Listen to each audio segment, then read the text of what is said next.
Welcome back to Iron Mad Madness, the second week of the madness. So we had the first 68 teams compete. We are now down to 16 teams. That's right.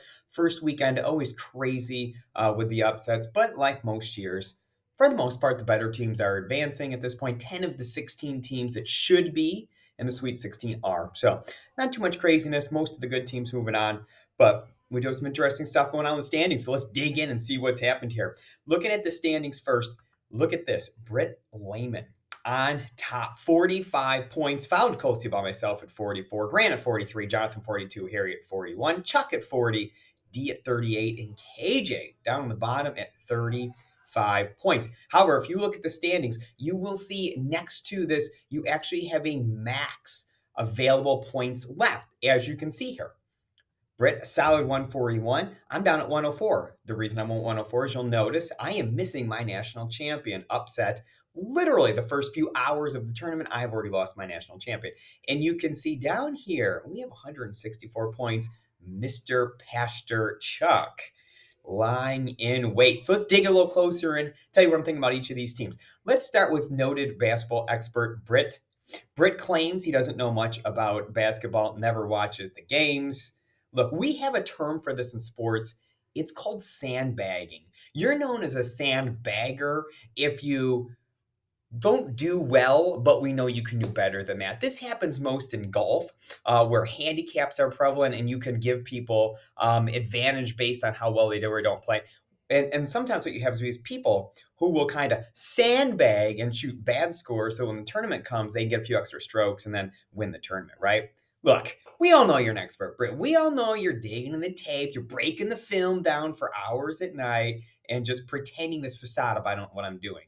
Otherwise, you wouldn't be in first place with the third most projected points. So good work, Britt. Strong effort early on. We also have a bunch of teams that fall in the no harm, no foul category. Look, sitting in third, fourth, and fifth, the trio of Grant, Jonathan, Harry. Group all posted solid scores in the opening two rounds and are strong remaining points scored with their champion still intact in some of their final four in a good place. Okay, I see what you guys are doing. Still very much in the mix as we get going here. Now, this is the category we're going to look at. The Crouching Pastors Hidden Champion Group. Yes, obviously you like to be in the lead. Now, we have two teams who think that being in the league is irrelevant and unimportant, as noted by KJ's 35 total points in the first 2 days. Chuck, not so much better at 40.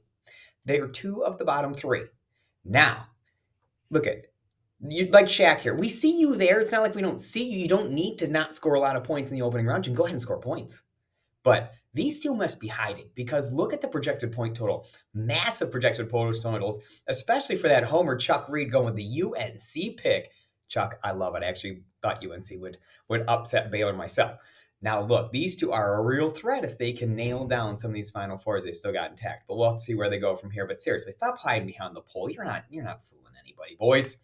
And then finally, D and myself, not even sure why we played, to be honest with you. March Madness can be a lot of fun until your champion gets knocked out on the first afternoon of the games. Nice.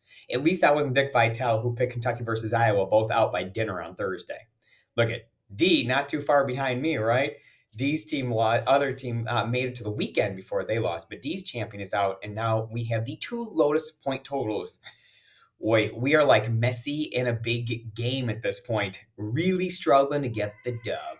So, hey, look, who nails down this final four, right? Round of 16. This is the upcoming weeks that really most important because we go 16 down to 4 and you get massive points for those final four teams. So, let's see who can survive these next two rounds. Look, surviving the new winning, baby. As Jim Valvano would say, survive and advance. We will see you real soon and we'll talk to you next week. See who's leading the way.